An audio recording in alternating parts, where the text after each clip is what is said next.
नमस्कार, मेरा नाम है मीनाक्षी रजत और आप देख रहे हैं इंडिया डेली। बात एसआईआर को लेकर के कर रहे हैं क्योंकि एसआईआर को लेकर के जो हंगामा बिहार विधानसभा चुनाव के समय देखने को मिला था वो अब काफी हद तक कम होता हुआ दिखाई दे रहा है। कल तक एसआईआर के खिलाफ सड़क से लेकर के संसद तक लड़ने वाले अखिलेश यादव आज उसी एसआईआर को कराने की हिदायत दे रहे हैं। बिहार की अगर बात करूं तो बिहार में राहुल गांधी और तेजस्वी यादव के साथ कंधे से कंधा मिलाकर के विरोध करने वाले अखिलेश यादव के सुर अचानक से बदले हुए नजर आ रहे हैं। बिहार में राहुल गांधी और तेजस्वी यादव के साथ अखिलेश यादव ने एसआईआर का जोरदार विरोध किया था। उनकी तरफ से यह कहा गया था कि एसआईआर में हमारे वोटर्स काट दिए जाएंगे। एसआईआर के जरिए सरकार पर वोट चोरी का आरोप तक वो लगा रहे थे, लेकिन अब वे उसी एसआईआर को कराने की हिदायत देते हुए दिखाई दे रहे हैं। समाजवादी पार्टी ने उत्तर प्रदेश में अपने नेताओं को साफ साफ आदेश दे दिया है कि फॉर्म भरो, लापरवाही बर्दाश्त नहीं की जाएगी। विरोध की आग ठंडी तो नहीं हुई है, लेकिन अखिलेश का राजनीतिक रुख आखिरकार अचानक से बदला हुआ नजर क्यों आ रहा है, यह सबसे बड़ा सवाल है। जो बुनियादी सवाल है, लोगों की जान जा रही है, लोग भाग रहे हैं, एक दूसरे से पूछ रहे हैं। जो आपने बीएलओ बनाए हैं उनको कोई ट्रेनिंग नहीं दी आपने ट्रेनिंग के बिना आप बोर्ड बनवाना चाहते हैं। सोचिए कितना विरोधाभास है कि हम पॉलिटिकल पार्टी के लोग प्रयास कर रहे हैं कि हमारा वोट न कटे, काटा न जाए, क्योंकि बीजेपी का हर काम, हर फैसला चुनाव आयोग के माध्यम से ये है कि इनका वोट काटा जाए। तो ये लोगों को परेशान करते हैं। नोटबंदी में इन्होंने परेशान किया, कोविड में इन्होंने परेशान किया, जीएसटी में इन्होंने परेशान किया, अब इन्हें एसआईआर के माध्यम से परेशान इसलिए कर रहे हैं कि बुनियादी सवाल न उठाए जाएं। अच्छी बात है कि एसआईआर में हम भागीदारी कर रहे हैं और मैं अपने एक एक कार्यकर्ता का धन्यवाद देता हूं कि जो पीडीए प्रहरी बनकर के वोटर लिस्ट ठीक कर रहे हैं जी। मैं एक बार फिर अपील करूंगा कि अपने मतदाता आम लोग मिलकर के वोटर लिस्ट को ठीक करें, अपना वोट बचाएं, कटने से बचाएं, जुड़ने के लिए मेहनत करें। कागज ढूंढना पड़ रहा है, डेट ऑफ बर्थ है या और कागज ढूंढने पड़ते हैं, वो सब ढूंढ करके वोट बढ़ाएं। तो अखिलेश यादव के सुर कैसे बदले हैं आपने सुना, किस तरीके से वो पहले बयान दे रहे थे और अब बयान उनकी तरफ से आ रहा है। दरअसल संसद के शीतकालीन सत्र में विपक्ष इस मुद्दे पर चर्चा तो चाहता है, लेकिन वो उग्र रुख नजर अब नहीं आता है जो पहले देखने को मिल रहा था। और यही कारण है कि सरकार आराम से वंदे मातरम पर अब चर्चा करा रही है। संसद का शीतकालीन सत्र शुरू होने से पहले की अगर बात करें तो समाजवादी पार्टी के नेता रामगोपाल यादव ने कहा था कि अगर एसआईआर पर चर्चा नहीं हुई तो संसद चलने नहीं दिया जाएगा। लेकिन अब जो उनके नेता हैं उनके रुख बदले हुए नजर आ रहे हैं। अब आपको बताऊं कि एसआईआर पर समाजवादी पार्टी के नेता अखिलेश यादव का रुख भी कुछ ऐसा ही रहा है जैसा कोविड वैक्सीन को लेकर के उनका रुख देखने को मिला था। आपको याद होगा कि अखिलेश यादव ने शुरू में कोविड वैक्सीन का विरोध शुरू किया, शुरुआत में भी उन्होंने एसआईआर का विरोध किया। फिर अखिलेश अब अपने नेताओं को एसआईआर के लिए सक्रिय होने की चेतावनी देते हुए दिखाई दे रहे हैं। इसीलिए अब ये सवाल खड़ा हो गया है कि क्या ये रणनीतिक मजबूरी है, ये दबाव है, और इस मजबूरी की आखिरकार वजह क्या है। सबसे मुख्य मुद्दा एसआईआर का ही है, क्योंकि इस सरकार के बड़े बड़े पदों पर बैठे हुए लोग बिहार में जब से चल रहा था तब से लगातार घुसपैठियों की बात कर रहे हैं। इनका मनसा है कुछ वैलिड वोटों को काट दो और उनको कहो कि ये घुसपैठी है, वो हम होने नहीं देंगे। ऐसा है, हम लोग रोज ग्राउंड पर देख रहे हैं, 2-2 परिपत्र देना चाहिए, बीएलओ 1 दे रहा है, घर घर कोई जा नहीं रहा है, जिसको चाहे उसको एब्सेंट कर दो, जिसको चाहे उसको एब्सेंट करके वोट से वंचित कर दो। सर एसआईआर पर चर्चा नहीं होगी तो हाउस नहीं चल पाएगा? नहीं चलेगा। तो चुनाव आयोग से जब पहली बार ये जानकारी मिली थी कि बिहार में एसआईआर होने वाला है तो इस मुद्दे को लेकर के सड़क से संसद तक जमकर के हंगामा देखने को मिला था और राहुल से लेकर के अखिलेश यादव तक आगे आगे चल रहे थे। विरोध उनकी तरफ से किया जा रहा था। हालांकि बिहार विधानसभा चुनाव के बाद भी ये विरोध जारी रहा। पश्चिम बंगाल में भी एसआईआर की बात निकल करके सामने आई तो विरोध वहां पर भी हुआ, बात सुप्रीम कोर्ट तक पहुंच गई और एक डेलीगेशन बन करके टीएमसी का पहुंच गया इलेक्शन कमीशन से मुलाकात करने के लिए। दूसरी तरफ उत्तर प्रदेश में भी क्योंकि ये प्रक्रिया चल रही है और ऐसे ही उन तमाम राज्यों में यह प्रक्रिया चल रही है जहां आने वाले वक्त में 2026 में विधानसभा के चुनाव होने वाले हैं। अब ऐसे में अखिलेश यादव का यू टर्न देखने को मिल रहा है तो सवाल कई खड़े हो जाते हैं। अब इसी पर हम चर्चा की शुरुआत करेंगे। कौन कौन से मेहमान हमारे साथ जुड़ रहे हैं, सबसे पहले आपको बता देती हूं। राहुल आनंद, नेता बीजेपी, हमारे साथ जुड़ गए हैं। यश भारती, प्रवक्ता है समाजवादी पार्टी के, हमारे साथ जुड़ेंगे। डॉक्टर शिवानंद, प्रवक्ता है कांग्रेस के, वो भी हमारे साथ जुड़ेंगे। डॉक्टर फिरोज मंसूरी हमारे साथ जुड़ेंगे। अभी हमारे साथ डॉक्टर शिवानंद जुड़ गए हैं और इसके साथ ही राहुल आनंद भी जुड़ गए हैं। राहुल जी, सबसे पहले मेरा सवाल आप ही से है कि आखिरकार ऐसा क्या बदलाव हो गया कि समाजवादी पार्टी के मुखिया बिल्कुल अपनी सोच से इतर बोल रहे हैं, या वो कह रहे हैं कि अपने पेपर्स निकाल करके रखिए, बीएलओ आएंगे तो सारी जानकारी दे दीजिए। क्या परिवर्तन हो गया ऐसा? देखिए, ये ज्ञान की जो प्राप्ति हुई है, बिहार वो एक ऐसी धरती रही है जहाँ अच्छे-अच्छों को ज्ञान की प्राप्ति हुई है। चाहे महात्मा बुद्ध की बात कर लीजिए, और यहाँ जब पूरे विश्व को जब यहाँ से ज्ञान दिया जाता था, तो ये वो ज्ञान की धरती रही है। और जिस तरह से ये बिहार में आकर और नारा लगाते थे, वोट चोर, गद्दी चोर की बातें करते थे, यहाँ से उनको जो ज्ञान की प्राप्ति हुई है, उसी का ये असर दिख रहा है। और आपको मैं बता दूँ कि ये जो गंगा की जो धारा है, जो यहाँ से अब जाने वाली है, बंगाल की तरफ जो जाने वाली है, और उसके बाद की जो बेचैनी है जो देखने को मिल रही है विपक्षी खेमे में, वो यही है। देखिए, ये आज भी एसआईआर को लेकर चर्चा पे अड़े हैं, लेकिन जब सुप्रीम कोर्ट में भी इनकी दाल नहीं गली और सुप्रीम कोर्ट ने इनको कड़े शब्दों में और तमाचा लगाते हुए कहा कि आश्चर्य है कि जो आप यहाँ बहस कर रहे हैं, इससे बेहतर होता है कि आप जनता के बीच में जाते और अपनी बातों को रखते। और जिस तरह से ये मुद्दा बनाने का प्रयास कर रहे थे, बिहार के अंदर ये चल रहे थे और बिहारियों के बीच में जाकर अपनी बातों को रख रहे थे। लेकिन बिहार वो एक ऐसा प्रदेश है जहाँ, खास करके बिहार और उत्तर प्रदेश की यहाँ बात होनी चाहिए, कि ऐसा प्रदेश है वहां पे सोशल इंजीनियरिंग किसी और तरीके से चलती है, उस तरह की नहीं चलती है जो आप बोलते हैं। और यहाँ आकर जिसके घर में हर तरफ राजनीति की बात होती हो, वहां अगर आप बेवकूफ बनाने का प्रयास करें तो उसका खंडन और विखंडन कैसे हुआ है वो देखने को मिला है। और साथ ही साथ जो अखिलेश यादव जी की जो बातें हैं, आपने पहले भी कही कि जब कोरोना का वैक्सीन आया था तो कैसी बातें की जाती थी, ठीक उसी तरह अखिलेश यादव जी की बातों को अगर सुना जाए तो उसमें इस बात को वो कहते नजर आए थे कि बिहार में इतना जल्दी क्यों करा दिया, क्यों जरूरत है। बंगाल में जब जब बंगाल में शुरू हुआ तो कह रहे कि बिल्कुल, अभी हमने क्यों करा उनके रहे जो हैं। दो बयान और हैं राहुल आनंद जी, वो सुनवाए भी कि उनका पहले रुख क्या था, संसद से लेकर के सड़क तक मार्च देखने को मिलता था, लेकिन अब पत्रकारों को सवाल पूछना पड़ रहा है कि एसआईआर का क्या हुआ, ठंडे बस्ते में आखिरकार ये क्यों चला गया है। डॉक्टर शिवानंद, कांग्रेस तो कहीं ना कहीं एक तरीके से लोकसभा में अकेले पड़ जाएगी। राहुल गांधी भले इस मुद्दे पर बातचीत करने के लिए तैयार हो रहे हैं, लेकिन अगर दूसरी तरफ अखिलेश यादव की बात करें जो कि कंधे से कंधा मिलाकर के चल रहे थे इस मुद्दे पर, वो तो पीछे हट गए हैं। Doctor Shivanand, good morning Ritu ji और पूरा पैनलिस्ट का नमस्कार। देखिए, एसआरए के नाम पे जिस तरह से बीएलओ का सुसाइड हो रहे हैं, बीएलओ को जिस तरह से तकलीफ हो रहे हैं, उधर उत्तर प्रदेश हो या बिहार हो या पश्चिम बंगाल, देखिए एसआरए के लिए हम कभी डरने वाले नहीं, कभी भी एसआरए कीजिए, लेकिन उनको बीएलओ को ट्रेनिंग दीजिए, उनको टेक्निकल दीजिए। इतना जल्दबाजी क्यों कर रहे हैं, मेरे को समझ में नहीं आ रहा है। राजकुमार जैसे बाहर अब्रोड में भाग गए, वैसे ज्ञानेश कुमार जी जाने का तो तैयारी नहीं है, नंबर वन। नंबर टू, इनकी बेटी मेधा रूपम जी नोएडा का डीएम बन गई, उधर ही 17 बीएलओ, उसमें से 10 लोग रिजाइन दे दिया। क्यों दे रहे, क्यों टेंशन दे रहे, क्यों प्रेशर बना रहे? दलितों को वोट काट रहे, माइनॉरिटी मुस्लिमों को वोट काट रहे, अपोजिशन को कमजोर कर रहे। देखिए, आपको जो करना है, लेकिन हम भी बीएलओ के साथ कांग्रेस पार्टी कार्यकर्ता, सपा का कोई भी इंडिया गठबंधन के कार्यकर्ता, हम ज्यादा मायने में हम बढ़ा रहे।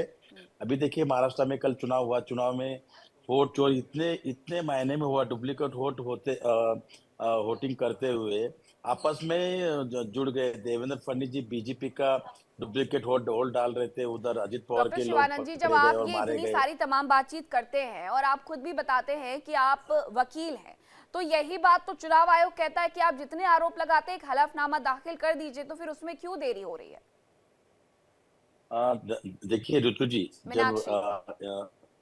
हमारा नेता sorry Meenakshi ji, I am sorry Meenakshi ji, देखिए, जिस तरह से मीनाक्षी जी जननायक हमारा नेता एलओपी जिस तरह से मुद्दा उठा रहे, उसमें देखिए हरियाणा का इतना बड़ा, हमने 22 बार ब्राजील के मॉडल ने वोटिंग किया, उस बारे में ज्ञानेश कुमार जी कुछ भी स्टेटमेंट नहीं दिया।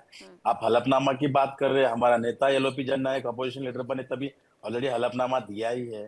दूसरी बात देखिए, अभी बड़े बड़े लॉयर से हमारा डिस्कस चल रहे, अभिषेक मनु सिंघवी जी, कपिल सिब्बल जी, नेहा सेठिया जी, AK सिंह सर से बातचीत चल रहे, उसमें से कुछ ना कुछ डिसीजन होगा। दूसरी बात उनकी तरफ देखिए, से इंडिया क्या कुछ गठबंधन, पार्टी को ममता बताया बनर्जी, जाता अखिलेश है, जी, उस हिसाब से तेजस्वी आप जी। आगे बढ़ेंगे, आप ये कह रहे हैं। मेरे साथ यश भारती भी जुड़ गए हैं, प्रवक्ता है जी। समाजवादी पार्टी के। यश भारती, हमने 2 बयान सुनवाए हैं। अखिलेश यादव का एक पहले का बयान हमने सुनवाया है कि संसद में जब वो दाखिल होते थे तो उसके पहले SIR पर तमाम बातचीत करते थे। एक बयान उनका हमने अभी सुनवाया है संसद में, अब ये SIR का मुद्दा ठंडे बस्ते में इस शीतकालीन सत्र में जाता हुआ दिखाई दे रहा है। एक तरफ अखिलेश यादव हैं जो इस बयान पर यूटर्न लेते हुए नजर आ रहे हैं, दूसरी तरफ रामगोपाल यादव हैं, वो कह रहे हैं कि अभी भी इस बारे में बातचीत होनी चाहिए। तो पार्टी का शीतकालीन सत्र में संसद के अंदर स्टैंड क्या है इस मुद्दे को लेकर के? देखिए मीनाक्षी जी, आप एक दिन में इतना बड़ा फैसला ले लेंगे, यू टर्न ले लिया है। संसद शुरू हुए कितने दिन हो गए? अभी 10-12 दिन थोड़ी हो गए कि अब आप ठंडे बस्ते में चली गई हैं चीजें।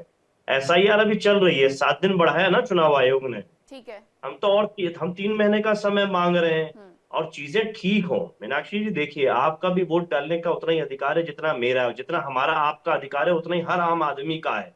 अगर वोट नहीं जुड़ेगा तो ये लोकतंत्र की हत्या है, संविधान की हत्या है, और देश की जो मजबूती है, जो डेमोक्रेसी दुनिया में जो मानी जाती है, वो हमारे देश को नुकसान पहुंचाने वाली है। तो देश को नुकसान पहुंचे ये कोई भी देशवासी नहीं चाहता होगा, भारतीय जनता पार्टी, RSS के अलावा। तो ये जो चीजें चल रही हैं, हम उसको सुरक्षित करना चाहते हैं, संरक्षित करना चाहते हैं। जिनके ऊपर जिम्मेदारी है, जो पूरे इसके व्यवस्था के पिलर हैं, BLO, जिनको फॉर्म देना है और वापस कलेक्ट करके डाटाबेस बनाना है, वेबसाइट के माध्यम से, मोबाइल ऐप के माध्यम से उनको डाटा पूरा फीड करना है, वो प्रेशराइज हैं, वो प्रेशर में हैं, तनाव में हैं, नौकरी छोड़ रहे हैं, आत्महत्या कर रहे हैं। तो तनाव मुक्त समाज होना चाहिए, ये जिम्मेदारी सरकार की है। हम विपक्ष में हैं तो विपक्ष का काम कर रहे हैं, हम उनके साथ में BLA बन के काम कर रहे हैं, उनके तनाव को समझ रहे हैं। लेकिन अल्टीमेटली जो पावर अथॉरिटी है, BLO है, जिसको फॉर्म लेने का अथॉरिटी है और देने की अथॉरिटी है, तो लोड तो उसी के पास आना है।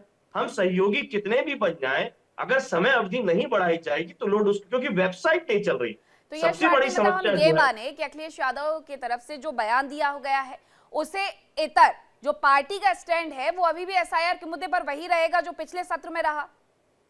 मीनाक्षी जी, जब SIR चल रहा है तो वो विषय खत्म कैसे हो जाएगा? रोज नई नई दिक्कतें आ रही हैं। समाजवादी पार्टी कोष से माननीय अखिलेश यादव जी ने, जो BLO ने अपना जीवन अंत कर लिया है, उनको परिवार को आर्थिक सहायता देने के लिए 2 लाख रुपए की आर्थिक सहायता समाजवादी पार्टी कोष से देने का काम किया है।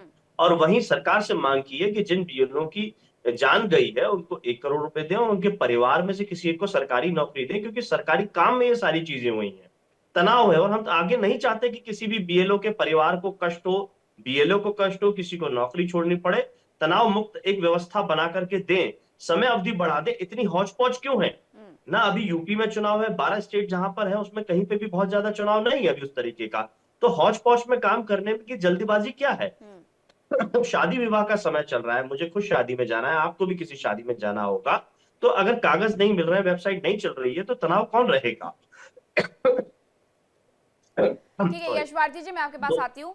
राहुल आनंद जी, मुझे जरा एक बात बताइएगा कि बिहार में वक्त नहीं मिला, इस बात को लेकर के बहुत बवाल हुआ। पश्चिम बंगाल की सरकार भी यही कह रही है कि वक्त नहीं मिला, लेकिन बात उत्तर प्रदेश की हो रही है। तो अभी थोड़ी ना चुनाव होने, 2026 में चुनाव होने, तो इतनी जल्दबाजी इलेक्शन कमीशन को आखिरकार किस बात की है? कई सारे BLO हैं जिन्होंने आत्महत्या कर ली वर्क प्रेशर में आकर के, कई सारे ऐसे BLO हैं जिन्होंने वर्क प्रेशर के चलते अपनी नौकरी से इस्तीफा दे दिया है। तो जब इतनी तमाम चीजें हो रही हैं, यश भारती जी का कहना है कि थोड़ा वक्त ले लेना चाहिए, रुक जाना चाहिए।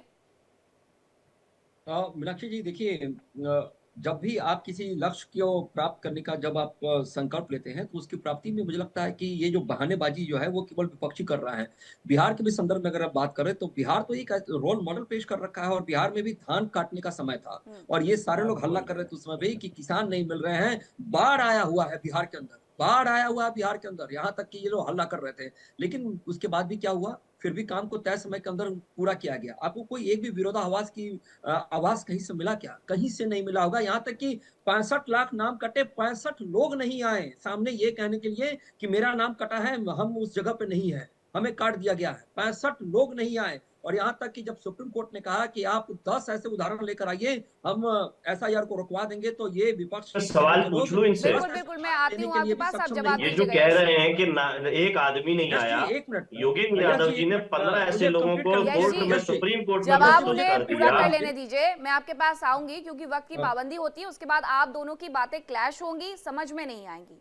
वो बात पूरी कर ले, मैं आपसे जवाब ले लूंगी, ठीक है राहुल? तो मैं वही कह रहा था कि 10 ऐसे नाम लेकर नहीं आए सुप्रीम कोर्ट के सामने जिससे ये बगावत की सुर नजर आते। देखिए एक बात मैं आपको और बताना चाहूंगा कि जब इलेक्शन कमीशन जब यहाँ पे प्रेस कॉन्फ्रेंस कर रहा था बिहार के अंदर ताज होटल में, तो ये सारे विपक्षी खेमे के लोग तो उनका स्वागत कर रहे थे। यहाँ तक कि आरजेडी जो मुख्य विपक्षी दल थी हमारा, उन्होंने कहा कि 2 चरण में चुनाव को करा लिया जाए। उस समय आपने तो कोई प्रतिकार नहीं किया। साथ ही साथ ये जो व्यवहार बनाने की जो प्रक्रियाएं चल रही है, और आप बंगाल देखिए ना, बंगाल में अगर देखा जाए तो बंगाल और बांग्लादेश के बॉर्डर पे भीड़ लगी हुई है। वो लोग कौन है?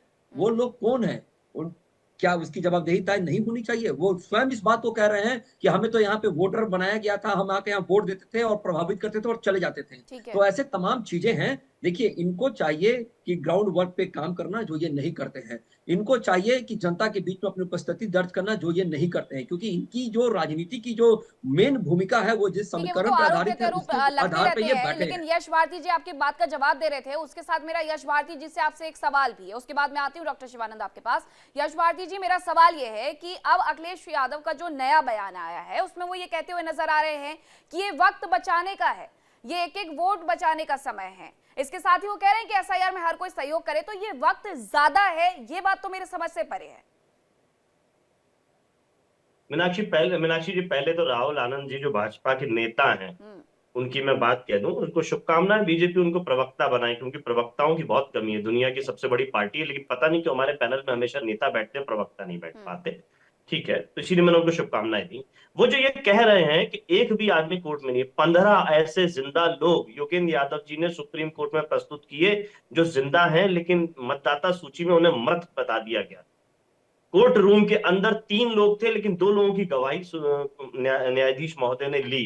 तो 15 लोग अकेले योगेंद्र यादव जी ने ऐसे जिंदा लोग बता दिए जिनको आपका चुनाव आयोग मृत बता रहा है।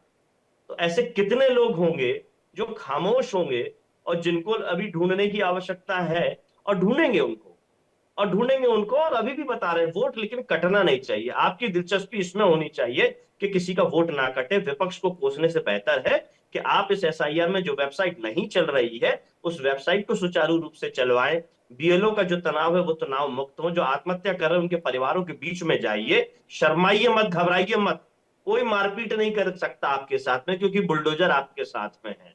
तो बीएलओ के परिवार के साथ में शामिल हुई, उनके दुख दर्द में उनको सहायता पहुंचाइए, उनको मदद पहुंचाइए। समाजवादी पार्टी राष्ट्रीय अध्यक्ष माननीय अखिलेश यादव जी ने एक अंश मदद करने की कोशिश की है, आर्थिक रूप से 2 लाख रुपए की। आप और अधिक मदद कीजिए, क्योंकि दुनिया की सबसे धनाढ्य पार्टी आप भारतीय जनता पार्टी है। थोड़ा अपने कोष को ढीला कीजिए, इवेंट से पैसे को बाहर लाइए और आम जनता की हित की बात सोचिए। एक आदमी का वोट कीमती है, जुड़ पाए और किसी का वोट कट ना पाए, लोकतांत्रिक व्यवस्था सुचारू रूप से चले। ये जिम्मेदारी सत्ताधारी दल के नाते आपकी अहम हो जाती है, ना कि विपक्ष को कोसने में आप समय जाया करें। दूसरे सवाल, मेरे साथ मीनाक्षी जी जो आपका सवाल था, मीनाक्षी जी जो आपका सवाल था, 30 सेकंड में पूरा कर लीजिएगा, ठीक है? हाँ, जो मैंने अभी वक्तव्य दिया उसी में लगभग पूरा आ गया है। कि माननीय अखिलेश यादव जी यही कह रहे हैं कि समय कम है, चाहे वो 3 महीने का समय हो तब भी वही बात है, 1 महीने का समय है, 7 दिन का समय तब भी वही बात है कि वोट सबका जुड़े, वोट किसी का कट ना पाए। ये कार्यकर्ताओं को उन्होंने बात किया। और पीडीए प्रहरी के रूप में सपा कार्यकर्ता नेतागण काम कर रहे हैं, एक वोट को जुड़वाने का काम कर रहे हैं। वोटर अभी ये नहीं पता वो किसका वोटर है, लेकिन वोटर जुड़ना चाहिए। यश जी सुनिए, मैंने आपसे ये सवाल इसलिए पूछा था क्योंकि शुरुआत में आपने कहा कि अभी शादी ब्याह का वक्त है, तो वक्त बहुत पड़ा हुआ चुनावों के लिए, तो इतनी जल्दबाजी किस लिए है? अब डॉक्टर फिरोज मंसूरी जिसे मैं ये सवाल पूछ लूंगी। और इलेक्शन कमीशन की बात रही, इलेक्शन कमीशन की तरफ से कोई नहीं आता है यहाँ पर प्रवक्ता।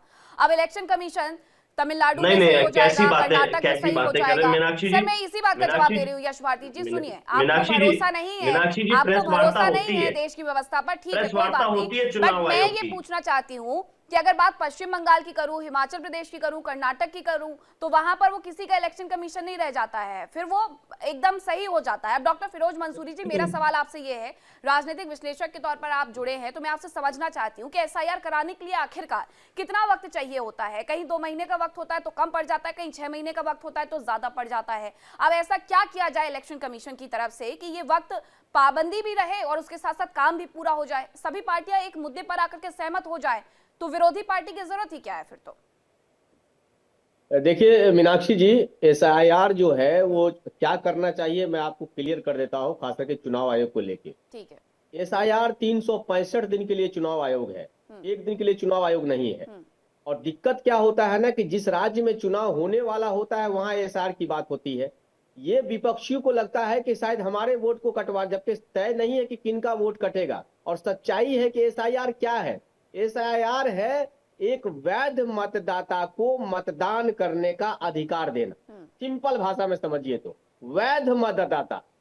और हम क्या करते हैं, जब हम ड्रिल करते हैं किसी शब्दावली का, जब हम उसमें कुछ डाल देते हैं, तब जाके विपक्ष के नेतृत्व को या सत्ता पक्ष के लोगों को लगता है कि यहाँ दिक्कत हो रही। मैं बार बार कहता हूँ चुनाव आयोग को कि भाई आपके पास एक मैकेनिज्म है 365 दिन वाली, और आप मैकेनिज्म जो बैंकिंग सिस्टम में लागू है कि भाई वैध मतदाता कौन होगा, कैसे पता चलेगा कि वो वैध मतदाता है, इसको डेवलप करना है। इतने साल के बाद अगर हमारे पास ये चिंता हो जाए कि उनका आधार माने कि ना माने, उनके पास उसको फॉर्म मिला कि नहीं मिला, आप फॉर्म देख लीजिए, फॉर्म में ऐसा कुछ नहीं है।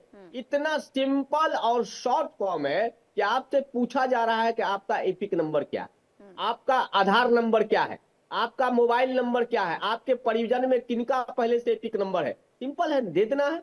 देने के बाद आपको सही है, बीएलओ पे दबाव देखिए कितना, मैं बार बार कहता हूं कि बीएलओ पे बिल्कुल दबाव है, और बीएलओ पे दबाव कोई और नहीं कर रहा, बीएलओ के जो वरीय पदाधिकारी है वो दबाव देता, चूंकि उनको एक टारगेट है कि मुझे इतना तारीख तक में एसआईआर कर लेनी है। यहाँ हमको समझना, हमको मैकेनिज्म डेवलप करना। बिहार एक उदाहरण है, बिहार में इसमें कोई शक नहीं है, बिहार में कम समय मिला, जिसका नतीजा है कि बहुत सारी जितने भी विपक्ष ने सवाल खड़े किए वो बिहार उसका उदाहरण था। लोगों को सबक लेनी चाहिए। उत्तर प्रदेश में समय है अभी चुनाव का, बंगाल में अभी चुनाव का समय है, टाइम है, आप उसको लीजिए, और टाइम देना पड़ेगा। टाइम जब हम बॉन्ड करते हैं ना, कितने दिन के अंदर देना, यही दिक्कत है। मैं कहता हूं कि जब चुनाव आयोग को सुप्रीम कोर्ट ने भी कहा था कि चुनाव के अंतिम दिन तक, जिस दिन नोटिफिकेशन होता है उस दिन तक नाम आपको जोड़ना है, तो इतनी हाई तोबा क्या है। रही बात अखिलेश जी का, अखिलेश जी ने बिल्कुल अपने रणनीति में सुधार किया है, ये अच्छी बात है। मैसेज ये भी जा रहा है ना कि विपक्ष एसआईआर का विरोध कर रहा है। सच्चाई है कि विपक्ष को बताना पड़ेगा कि हम एसआईआर का विरोध नहीं कर रहे हैं, एसआईआर जरूरी है। अरे अवैध मतदाता से कौन मतदान चाहेगा, कौन राजनेता चाहेगा, और किसको गारंटी है कि ये मतदाता मेरा है, वो मतदाता उनका है। आज के डेट में मुझे लगता है कि इस पैनल में बैठा हुआ कोई भी व्यक्ति एसआईआर का विरोध करे ना करे, उसकी टाइमिंग को लेकर के जरूर उनकी तरफ से सवाल उठाए जाते हैं। अब मैं डॉक्टर शिवानंद से यही सवाल करना चाह रही उसकी वजह है, मैं हर राज्य की मीनाक्षी जी, हर राज्य की ज्योग्राफिकल व्यवस्था है, हर राज्य की अपनी समस्या है। बिहार में फ्लड का मामला था, उत्तर प्रदेश में मामला है, उत्तर प्रदेश के मैक्सिमम लोग पलायन करके बाहर दिल्ली, हरियाणा, पंजाब और बंगाल में शिफ्ट हुआ है। मैं यही सवाल लेकर के डॉक्टर शिवानंद के पास जा रही थी। डॉक्टर शिवानंद से मैं सवाल ले लूं, यश भारती जी, उसके बाद आप जवाब दीजिएगा। डॉक्टर शिवानंद जी, मेरा सवाल ये है कि देखिए पश्चिम बंगाल की स्थिति हम सब देख रहे हैं। जब एसआईआर का मुद्दा वहां पर उठा, एसआईआर की प्रक्रिया शुरू होने से पहले ही लोगों ने अपना बोरिया बिस्तर बांधा और वो वहां से जाने के लिए, वहां की जो पोस्ट है, बांग्लादेश से जो पोस्ट लगती है, वहां पर जाकर के इकट्ठे हो गए। तो उनके मन में कहीं ना कहीं डर तो था कि अवैध वोटर्स के तौर पर अगर हम पकड़े गए तो इस देश में हमें सजा भी होगी और उसके बाद हम यहां से निकल भी नहीं पाएंगे। तो एसआईआर से मुझे नहीं लगता कि आपको भी कोई दिक्कत है। अगर थोड़ी बहुत दिक्कत किसी मुद्दे को लेकर के है तो उस मुद्दे पर बात होनी चाहिए। मीनाक्षी जी, आपने सही क्वेश्चन पूछा। देखिए, जैसे पलायन हो या बाहर के लोग, ये जिम्मेदारी किसका है? चौकीदार का ड्यूटी क्या है? अमित शाह सर का ड्यूटी क्या है? ये इन्होंने 11 साल से क्या कर रहे हैं? क्या ये जिम्मेदारी ममता बनर्जी इंडिया गठबंधन की नहीं है? उनके ड्यूटी क्या है? नंबर 1। नंबर 2, ज्ञानेश कुमार गुप्ता जी को चिंता क्या है? मीनाक्षी जी, अपोजिशन को प्रॉब्लम क्या है बोलता हूँ आपको। एसआरए करने के लिए हम कोई डरने वाले नहीं। एनआरसी के नाम पे माइनॉरिटी, दलित उनके वोट काट रहे, यही चिंता है। नंबर 1। नंबर 2, देखिए ज्ञानेश कुमार जी अमित शाह के अंडर काम किया है, उनका पैर छू रहे हैं, तो क्या अपेक्षा करना है बताइए। उन्होंने बोलता है कि माता बहनों को कोई माता बहनों को कोई वीडियो पिक्चर देता है क्या? जब कंगना रनावत, हमारा नेता, मेरी बहन प्रियंका गांधी जी, सोनिया गांधी, जब वाइस प्रेसिडेंट के टाइम वोटिंग हो रहा था, टाइम्स ऑफ इंडिया के फ्रंट पेज पे आया, डिम्पल यादव जी का भी आया, तो तभी चुनाव है, कुछ नहीं बोल रहे हैं। अच्छा, दूसरी बात, बिहार में 20 जून 2025 में एसआरए करने के लिए आदेश दिया ज्ञानेश कुमार गुप्ता जी। देने के बाद हमको करने के लिए कोई दिक्कत नहीं। उन्होंने एसआरए के नाम पे उन्होंने जिस तरह से ऑर्डर दिया, सेकंड डे उनका दामाद मनीष बंसल को सहारनपुर का डीएम बनाया। 1 मंथ के बाद 1 जुलाई उनकी बेटी मेधा रूपम को डीएम बनाया, नोएडा में फर्स्ट महिला। अरे क्या वहां बीएलओ 17 बीएलओ, उसमें से 10 लोग रिजाइन दिया, 2 सुसाइड किया। सुसाइड नोट में रूपम का नाम है, मेधा रूपम का। अपनी तरफ से बीएलए भी भेज रही है। अगर मैं बात करूं पश्चिम बंगाल की, तो वहां पर भी यही हो रहा है। समाजवादी पार्टी की तरफ से भी यही कहा गया है कि वो अपने बूथ लेवल एजेंट्स को भेजेंगे। अब राहुल आनंद जी, जो आप पर इतने आरोप लगते हैं कि ये जो प्रक्रिया होती है उसमें आप सीधे किसी एक व्यक्ति को 10 सेकंड दीजिए मीनाक्षी जी। हाँ मीनाक्षी जी 10 सेकंड देखिए। एसआरए के लिए हम डरने वाले नहीं है। सिर्फ दलित, माइनॉरिटी, अपोजिशन को कमजोर कर उसमें चर्चा होना चाहिए। हाँ। उसमें न्याय मिलना चाहिए और थोड़ा टाइम बढ़ाइए। मैं ये नहीं कह रहा हूँ एसआरए मत करो। छोटा सा जवाब चाहूंगी 30 सेकंड, उसके बाद यश भारती जी के पास जा रही हूँ, फिर समाप्त कर रही हूँ। राहुल जी 30 सेकंड आप जवाब देना चाहेंगे। जो आप पर ये आरोप लगते हैं कि आप किसी एक व्यक्ति विशेष को ही जाकर के पूरा एसआईआर होने के बाद उनको फायदा पहुंचा देते हैं। मीनाक्षी जी, सबसे अहम बात यह है कि महत्वपूर्ण ये नहीं है कि विपक्ष ने क्या, महत्वपूर्ण ये है कि एसआईआर एक संवैधानिक प्रक्रिया है। और जो शिवानंद जी जो संविधान के जो पुस्तक को दिखा रहे हैं, उसमें चैप्टर 15 के अध्याय में 324 आर्टिकल को पढ़ लेंगे तो उसमें चुनाव आयोग के बारे में सारी चीज लिखा हुआ है, उसको पढ़ा जा सकता है। दूसरी सबसे महत्वपूर्ण बात ये है 324 नहीं, 325 है। आपने झूठ बता रहे हैं। आर्टिकल 325 चैप्टर 15 मैंने बोला, चैप्टर 15 बोला तो चैप्टर 15 में ही उसके बारे में लिखा हुआ है।